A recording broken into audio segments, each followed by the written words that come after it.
Hi, it's Dave. So I am arranging some informal training for Jira and Confluence, but in order to put that into context, I wanted to give you a quick, rough and ready illustration of how Confluence and Jira fit together. So the courses that I have arranged are these two. This is Understanding Jira for users, managers, and admins. And this one also, Understanding Confluence for users, managers, and admins. These are both great courses. I've used them before, and they're really highly recommended. But let's take a step back. And first of all, let me explain a little bit about Jira and Confluence. So I'm going to just sketch some stuff on these whiteboards here, and then we'll go through it. Jira is a project management tool primarily for software projects, but also used for all sorts of other projects and can be used for many other projects. It's project management in the sense of project planning. It's end-to-end, meaning planning, the day-to-day doing, and the delivery, and also the visibility to stakeholders. Generally works in an agile process as opposed to a waterfall, and you can read up about agile versus waterfall. Confluence, on the other hand, is a very different type of tool. It is knowledge management and information management. So it is a wiki, but these two fit together and work really well together. So I want to show you how they work together and some of the crossover points. So let's start talking first about Jira, and I'll give you a few principles that you need to know about. So the way that we use Jira is we start with a big list of stuff that we want to do. So we have a list like this, and it has lots of items on it. And this thing is called the backlog. So these are lists of, or rather a list of what are called stories, sometimes tasks, but generally stories, everything that we want to do. There's a recognition in Agile that this list, we cannot possibly work on everything in this list at the same time. So we prioritize the backlog. And when we prioritize the backlog, what we're aiming to do is cut out a bunch of stuff at the top of the backlog that we believe we can deliver in a reasonably short space of time. And then we cut those things out and we stick them over here and we put them into this thing called a sprint backlog. So sprint backlog has these things here that we move over. And the idea of a sprint backlog is that we're really just focusing on the stuff that we have determined with stakeholders is the most important. We are consciously leaving the other stuff on the radar here, but these are the things that we're delivering in the next X number of weeks, so reasonably short space of time. So that's generally the planning. Now, there's a lot more to it than this, but this is really, really high level. In Jira, this is called, let's show you how this looks in Jira. Let's go to a board here. So this is a blank board. There's nothing in this board. This is called the backlog. So you see here backlog. And there are two main areas. There's backlog, which is this, and this is where the planning takes place. Then there's the day-to-day running of the project, and that's in active sprints. So if you look at active sprints, we have a board that's got a to-do column, an in-progress column, and a done column. So the way items get onto that board are, and this used to be done in the old days, literally with a whiteboard or a pin board and post-it notes stuck on it. So we have a board like this, and we have three columns. And the columns are number 1, to do, number 2, in progress, number 3, done. Now this can get quite more elaborate, especially with projects, software projects. So we might have to do, we might have in progress, we might have code review, we might have QA, we might have UAT, ready to deploy, deployed. But let's, for now, just the principle is, we just keep it real simple, which is stuff that is to do, stuff that's in progress, and stuff that's done. And you see that mapped exactly to these columns here. So we've got a backlog, we've created a sprint backlog, and then when we start a sprint, these items here appear on the board like this. And then the way we progress the project is these get assigned to the people on the project who pick these up, they expand them into subtasks, which I'll show you, and then they move these along the board. So when they pick up this first story and start working on it, it goes into in progress. The story goes into in progress here. So we get stories gradually moving across the board, and when they're done, they go to done. And when all the stories are done, or rather when all the stories are done, the sprint is done. It's Again, there's more to it than that, but that's the essence. I did say that we'll break these down into subtasks, and actually, so you can have stories that are broken into subtasks, and the subtasks themselves can move through the board. And when all the subtasks that belong to a story are done, and the story is done. So it works a bit like that. So let's now we will look at that. We'll look at that in Jira, and we'll build a quick project, and I'll show you how we progress stuff through really quickly. I'm aiming that this video is no more than 30 minutes, so it should be really quick. But Confluence, let's look at Confluence. So here is an example of Confluence. This is Telmar Global Wiki, which is very much a work in progress. This is really new. In fact, Wiki knowledge base always going to be a work in progress, but we have to start with something. So you can see here we've got company home, sales knowledge base, product reference library, client delivery home, product management, engineering team, and there's not much here at the moment, but this is a structure. And generally, I always think of Confluence as having, say, two main types of content. I can't draw for some reason. Here we go. It's better. So let's draw our wiki here. I would say we're going to find the wiki most useful for things like what I'll call final form materials. So final, that's an F, final form materials, and then works in progress, work in progress. So final form are things like, here we go, company home. So information about global offices, contact details, contact directory, org chart, health and safety policy, all the sorts of things that in the old days would get created as Word documents or spreadsheets, and they get emailed around the company, and emails would get lost and folks would not be able to find the document, or they'd have an old version, or they'd email and ask for another copy. Well, the whole idea of a wiki and having this final form information is you can just go here and you can find it, you know, and if you can't find it through navigating, you can search for it. So, you know, let's find offices, global offices, addresses, and switchboards. So you go here. It's just super, super easy to find. Where it gets even more interesting is product collateral and product information. So Telmar has, I think I was told, 68 products. So where do you find that product information?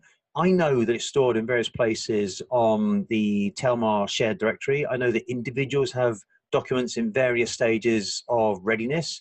Well, in future, we're going to put them in here. They'll either go in the sales knowledge base or they'll go in the product reference library.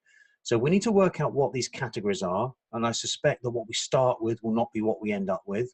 But we're working on that now with a number of people, and we'll get this sorted out. So final form documents might be company admin type stuff, product information, project templates, you know, how we deliver a client delivery project.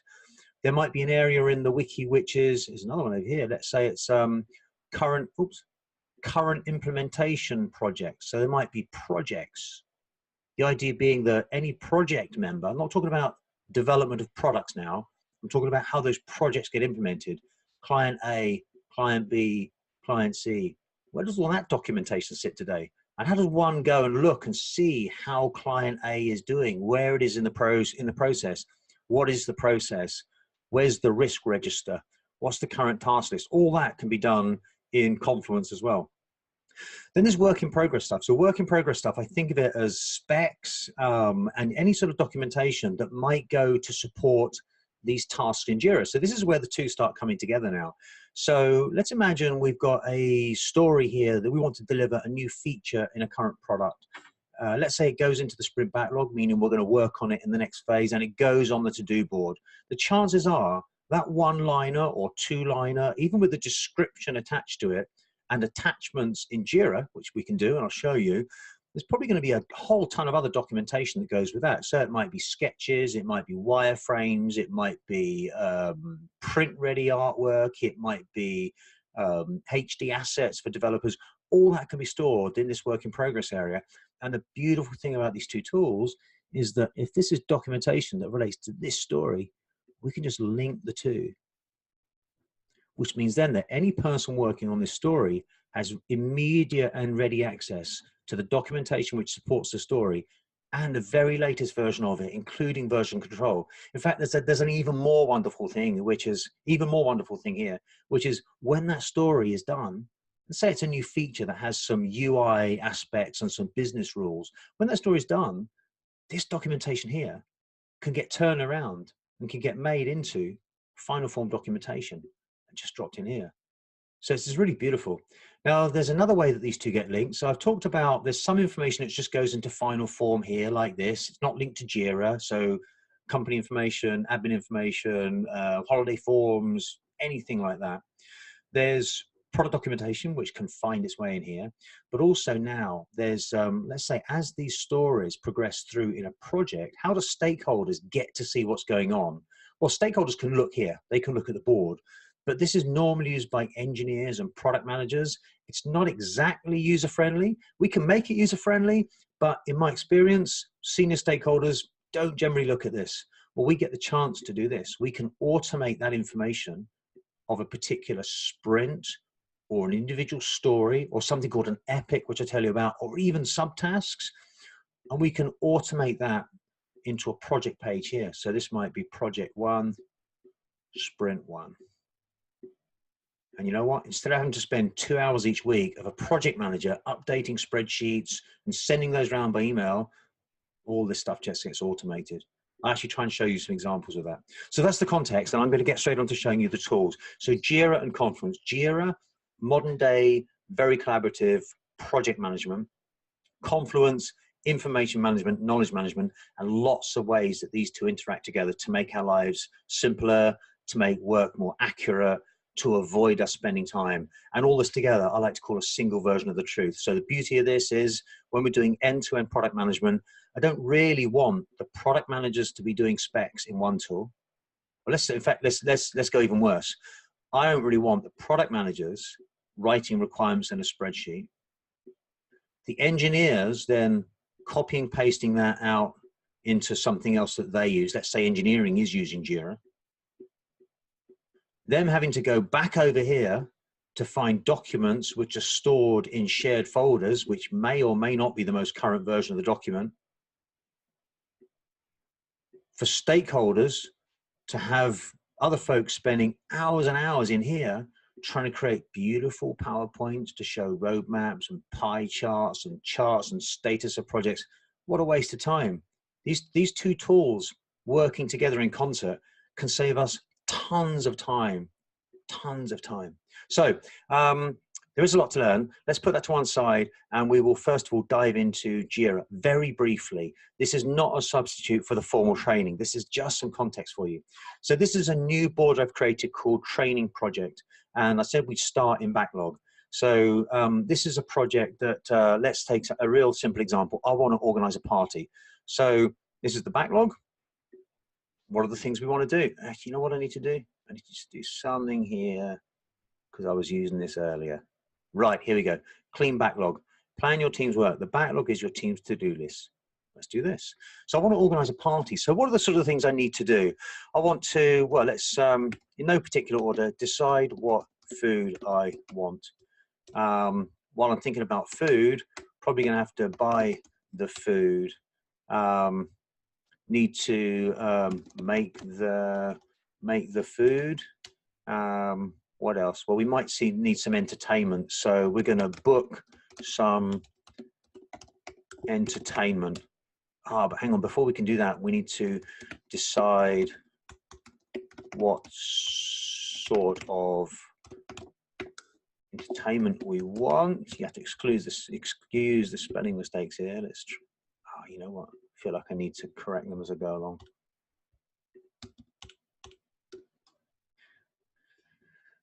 So we're just starting to build up a simple project, just a whole, at the moment, brainstorm on the backlog of stuff we want to do. We're going to book the entertainment, decide. We probably, once we decided, we probably want to have a hunt around and search for the entertainment. What about guests? Need to make a guest list. We'll cut this off in a minute. We'll just get a few here. What else? We want to decide who's invited. Decide who's invited. Send the invites. Design the invites. Right, we'll stop there. These are all stories. This is what we call them in Jira, stories. This little green icon here means story. There's another, this is a really, stories, I think the most fundamental building block in Jira. There's a hierarchy actually that goes something like this. Let's go back here, find a little space here. There are, let's blow this up. Right, the hierarchy in Jira is stories, which get broken down into subtasks like this. And above stories, there are these things called epics. So I try and keep this in mind. There's another thing called tasks, but I tend to put tasks and think about tasks at this level, kind of similar level to story, like smaller stories. So a dotted line here. Generally, I don't like to use these for a number of reasons. This is a really nice hierarchy: epics, stories, subtasks. These are all stories. But what we might decide here is it's quite useful to think about these things in groups. So if you think about, let's say, how do I explain this? So this is a list of what, 10 or so items. But as soon as you get a lot of items on a backlog, you get the sense that you want to try and relate them together, because some of these are directed at achieving the same goal. And that's really where epics come in. Epics are sometimes described as big stories, which need to be broken down. But I'm going to do, well, some of these are related to food, right? And some are related to guests. So let's create an epic called, food. Okay, because every story that's related to this epic is going to be all about sorting out the food. So we got decide what food I want, buy the food, make the food. We had some entertainment type stories here. So you see it's flagging them like this. Let's create an epic called entertainment.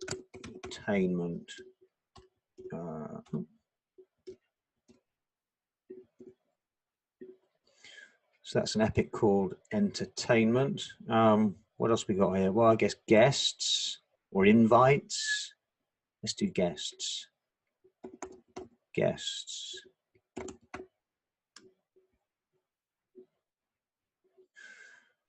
So epics sometimes emerge after the stories. Epics almost always change over time. Sometimes if you're planning a project, you might set about defining what the epics are at the outset. But there's no real right way to do this. I've learned through experience that pure agile might tell you write your epics first, then break them down to stories. Real practice doesn't always work quite that way. But let's assign these. So books of entertainment, that's to do with entertainment. This one is also entertainment, as is this one. So we'll drag those both two together. Guest list, who's invited, send invites, design invites. They're all related to guests, I guess.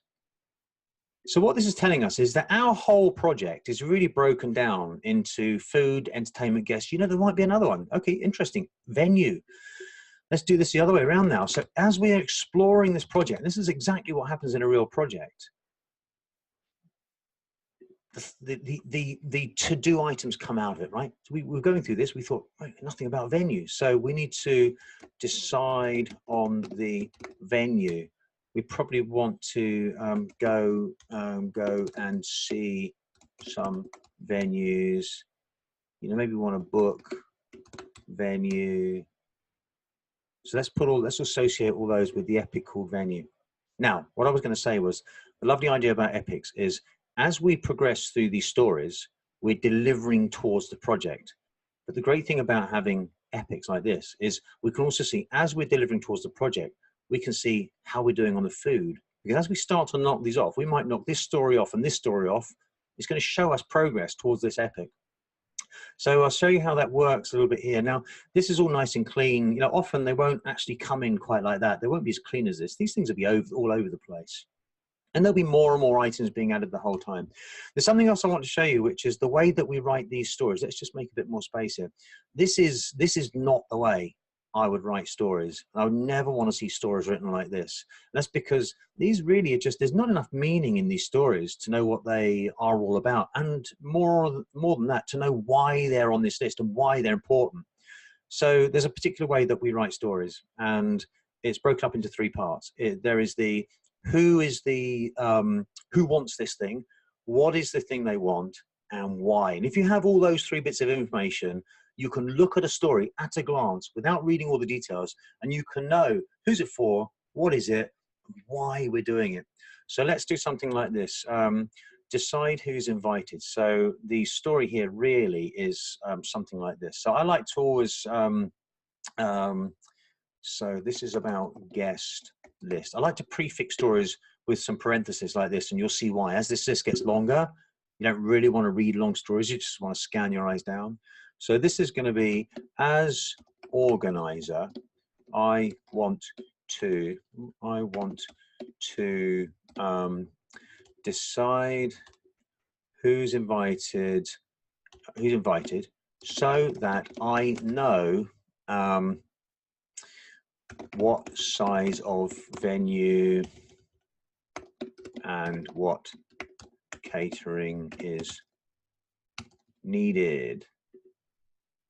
Right. So it's kind of important. That's telling us a whole bunch of stuff. That's telling us that we need to organize the guest list, because we need to know that, so we know what venue and what catering is needed. So this is sort of like an implied dependency.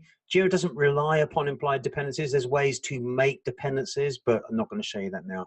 So all these stories would actually be written like this. Let's do one more. So this is going to be what entertainment. So this is, as organizer, I want to decide also entertainment to have, so that I can, I don't know, be sure the party goes with a swing. Wow, it's a bit trite, but I think you get the idea. Let's do this. My goodness. There you go. Right, so we've got some stories here. Back to here. Right, I said that we build up these stories in the backlog. That's what we're doing here. We've got we now have a backlog here. Let's just open the navigation again, backlog. So right now I'm planning. Everything up here is planning. Everything in here is doing. Backlog is planning. Active sprints is doing. So at the moment, got nothing in here. The reason I've got nothing in here is because I need to cut out this sprint. I need to decide what I'm going to do. The reason is backlog will very frequently be hundreds, if not thousands of items in a project. You can't possibly do everything at the same time. So here's what we're going to do. We're going to create a sprint, and this is going to be called, well, this is TP, Training Project Sprint 1. But maybe we're going to call this Sprint 1, I don't know, prep or groundwork or something. And what's the goal of this? The goal of this is to, let's say we're going to sort venue and guest list. Yeah, something like that. You know, food can wait till later. I guess the band maybe could wait till later. So we got a sprint created. There's nothing in it. As a team, agree on what work needs to be completed and drag these issues to the sprint. So our goal is going to be venue and guest list. So you know what we can do? We can say we're going to put all the guest stuff up here. So let's grab these 3 and drag these up here as well. We're just dragging it up above the line, and venue as well. Let's have all the venue items up. Now, there's nothing really to stop us changing the scope of a sprint as we go through. So we could start the sprint, which in fact we're going to do now, just a moment. But there's no exact science to this. It's about what's important, how much do we think we can achieve in the available time, what resources have we got, what other distractions have we got, what are we going to get done, what are we committing to get done in the available time. So back here, we've just built this. We've built a sprint backlog, but we haven't started it yet. So now I'm going to start the sprint. So start sprint. It's going to ask us how long we want to run the sprint for. 2 weeks is a good duration for sprints for various reasons. You don't want to go too long. Otherwise, it just becomes a never-ending sprint. You don't want to be too short. Otherwise, there's a certain amount of admin involved in planning and releasing, which you don't want to be doing too frequently. So you can see now, everything that we put on the sprint backlog is now in the to-do column, which is great, but it's not where it ends now. Actually, the way the work starts now is these need to most likely be broken down. Sometimes a story is an achievable unit of work in its own right, and we can just assign this to someone. Let's look at this one. As organizer, I want to decide who's invited. No, actually, we can do a couple of other things here. We can do things like this. We can move these around if we want, like this. If we want some sort of visual indication of priority, we can also give them exact priorities. So we can assign priority over here. But the visual is also quite a nice way to do it, because this is our working board. Do you remember I said this is like having the whiteboard on the wall with the post-it notes on that you move along? It's exactly what it is. So actually the way it's visually represented is important and really helpful. But what almost always happens is these things have to get broken down. So let's pick one and break it down. How about decide on venues? How are we going to decide on venue? Well, the first thing we're going to do, let's assign this to someone. I'm going to assign this to me. So I'm the person responsible for this story. And I'm going to work with my team, or I'm going to work with a product owner, or I'm going to work with a customer. I use my own experience and my own intuition, the stakeholders, and I'm going to describe what this is all about. So decide on venue. I mean, I can write a description here. I can drag in some attachments, so some images, some specifications, spreadsheets, whatever I want. But one of the most important things I'm going to do here is I'm going to create some subtasks. Because generally speaking, a story is not a small enough unit of work to work on. So this is just decide on venue. So what am I going to do? I guess I want to, first of all,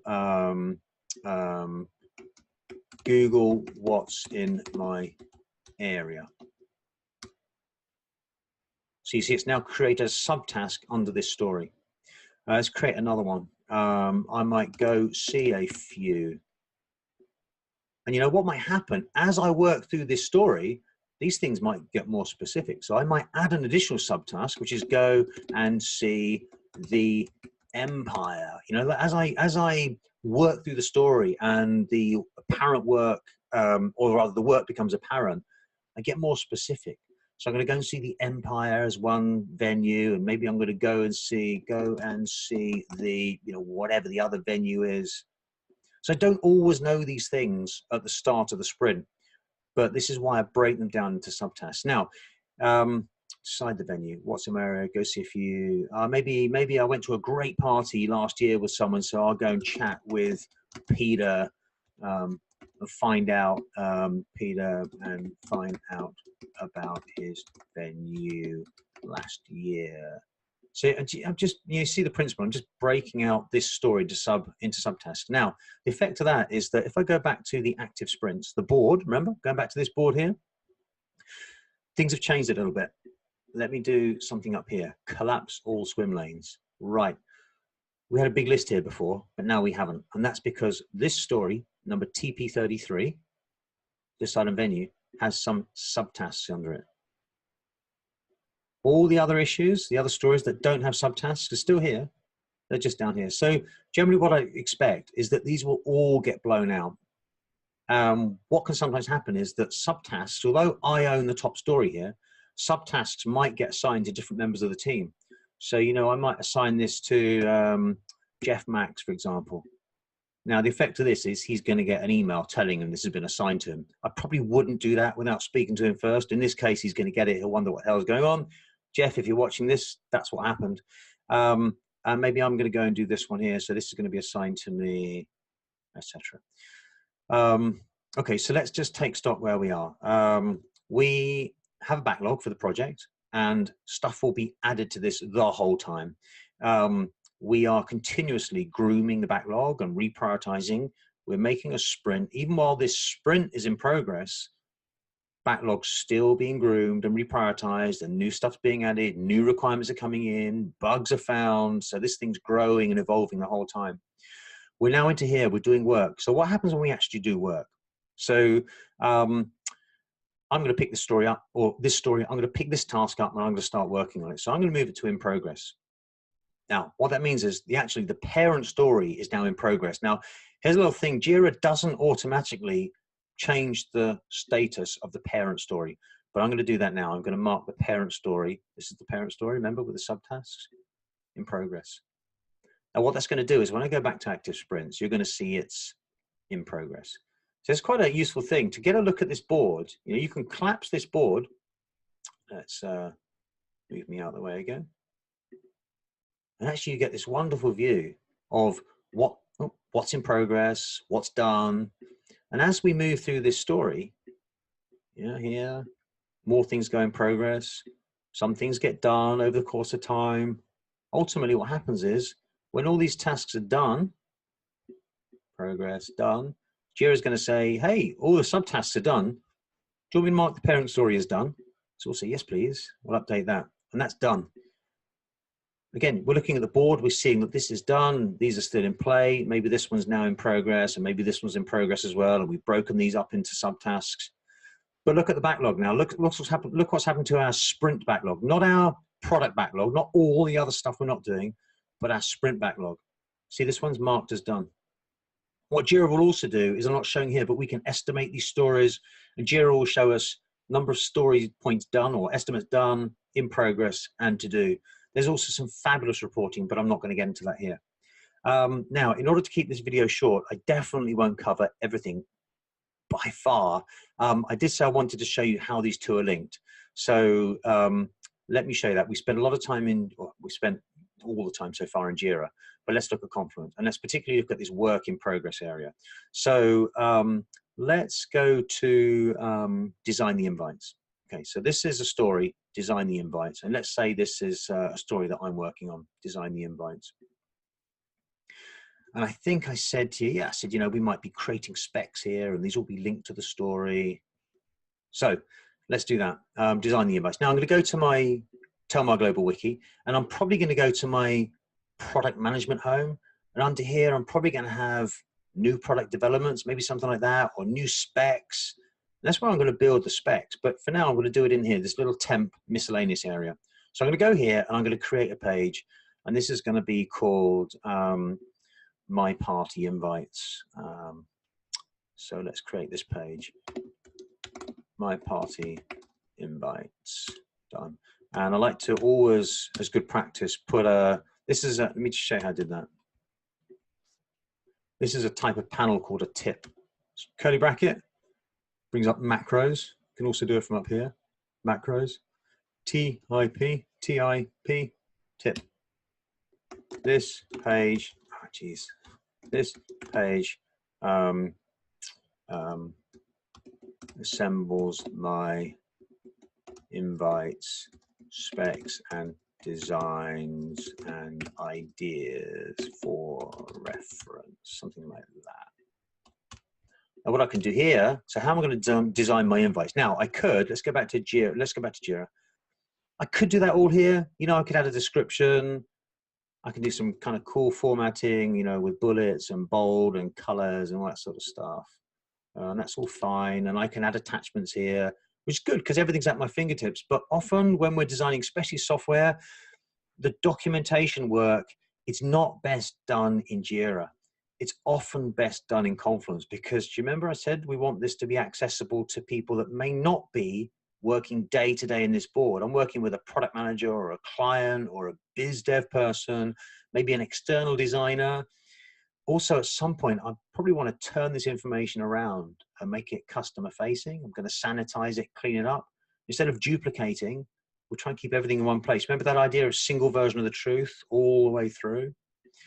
So in this case, I'm going to do it in Confluence. So on this page, I'm going to decide my party invite. So maybe I've got some inspiration, and I'm going to do a mood board.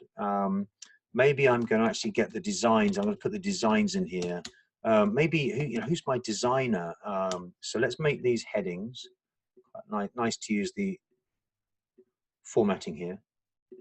Nice to use the formatting because it does some stuff like this. I can add in a table of contents. In fact, I probably want to put that in a panel as well. Like that, let's just drag that in there. And let's call this panel table of contents. You'll see how that looks when I publish the page. And inspiration, let's say I like blues and reds. So, I'm just going to go to Google and I'm going to go for red party invite. So I'm just looking around for inspiration now. Let's find some images. And I say, oh yeah, cool, I quite like that one. So I'm going to just screen grab that. I quite like this one as well. So I'm going to screen grab that. What I'm effectively doing here, I'm building up, ideas, and I'm building up things for my spec, but it's definitely work in progress. So let's go back to Confluence. And the really great thing about here is I can just drag these in. So let's just pick these 3 up that I just grabbed and drag them in here as inspiration. And then the beauty of this is they're right at my fingertips. I can collaborate on these with other people. But not only that, when I'm working in Jira, I'm going to be able to link this directly to this ticket. So I'll show you how we do that. Let's just let these upload.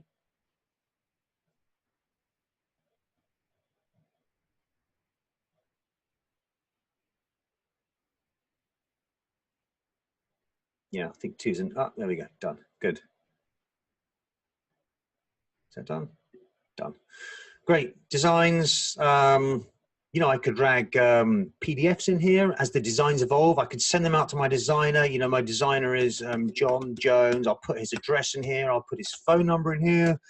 Excuse me. So anybody else on the project, this information is right at the fingertips. Let's publish this page. Publish. Remember, it's a wiki, so I can edit it and update it at any time. We get this great little table of contents. We can just immediately jump down to the different sections. And I'm going to take this page, this URL, and I'm going to add a comment on this story, actually. So the comment I'm going to put on here is started the spec here. I'll just put that URL in there like this. Oops. Yeah, there you go. And we'll add that comment. Great thing about comments is, here's something else I can do in these comments. If I want to particularly let someone know about this, let's let Ted know. No, let's let Jeff. Let's use Jeff again. I can at him, so I can tag him. So at J, there he is, Jeff Max. So what I've done there is actually really not good practice just to put someone's name. This is FYI, ignore it, just making a video. There we go. So you see, what's going to happen is as I work on this story and as new information comes to light, I'm going to update stuff in Confluence. I'm going to update stuff in the story here. Let's say I've got the designs finalized. So I'm going to say designs are finalized. And you just basically document progress here. Let's go back to the board, active sprints. And let's move a few of these over. So let's imagine we're progressing with this. As we're progressing through this sprint, day by day, we get a few of these other things done. There we go. We can go back to the backlog. We'll see, you see, as we're working through this, things are getting done. Only one more thing to do. Now, I did say, let's go back to our little guide here. We've done a bit of work in here. I've showed you how specs can be linked directly to Jira stories. Oh, you know what we should really do is we should link that both ways. So one thing that's pretty cool to do would be design the invites. That was TP28, wasn't it? This story here. Is this the one? This was the story. So let's grab that URL. And here's a nice little, I said that working practices evolve. So one thing we could do here is maybe we'll include an info panel and it says Jira story. And we'll just put that URL in here. And that's going to make a macro. So now we've got the information coming both ways. So I can come to this page and I can see that design the invites is to do. So anytime that someone's looking at this spec, they can see the progress of this. They would see if it's in progress, if it's to do, if it's done. And that I think is really cool as well. So it's to do at the moment. If we flip this to in progress, I know there's a bit of time delay for caching, but what will happen is this will automatically update without someone having to go and write a PowerPoint or write a report or add a spreadsheet or update a status on a spreadsheet. That will just happen automatically. The final thing that I probably want to say is, you know, I said that we can take the progress of an entire sprint, not just a story, and update stakeholders in a page like this automatically, totally automatically. And that is doable really easily. I'm going to show you another instance of Jira where that's happening because you need some progress in Jira for this to actually make any sense. So let's go look at this. This is a company called Ross Robotics. And in here under corporate operations, they have a weekly key stakeholders meeting. And on 1st of March, I can go to this meeting here. I can see the agenda. and it's updating on current projects in development. So if we look at this project here, which is, here we go, let's look at this one here, Extreme SC2 commercial platform. So what we see is, the parent story is deliver as commercial, I want plug and play baseline functional robot, blah, blah, blah, blah. I know it's in progress, great update for stakeholders, but if I want to see more, I'm actually now here reporting on the individual tasks. So what I'm seeing is a couple of things are done, some things still to do, whole bunch of stuff in progress. So this actually can be shown in charts. Jira and Confluence both have some really good charts and dashboards. Let's go to, one second, back to Jira. I think I built a dashboard here already. Yeah, so here's a dashboard for this new project. Shows stories added, stories completed, shows all stories in sprint 1, subtasks to do and in progress in sprint 1. And these can all be backed up with some pretty cool and funky looking reports as well. Let's go back to our project, which was called Training Project. So in terms of visibility, there are also a bunch of really good reports in Jira which come in useful as a project progresses. So we can look at burn down chart, for example. It's not going to show us anything because we haven't been using any estimates, but I think you get the idea. So I think I'm going to kill the video there. The main thing is there is some training which you really should do. This is training on Confluence. This is training for Jira, and it will show you some of the principles around these products and the buttons that you press to do certain things. But there's also, I think, keep in mind this context that I showed you here, that these two are really related. And once we know how to use the mechanics of the tools, so Jira and Confluence, then the really interesting stuff starts, because then we decide how we're going to use the knowledge that we have gained about how to use the tools in our own business to run our projects. And that's where we get to riff a little bit, the way we get to iterate a little bit on our processes. So that's all for now.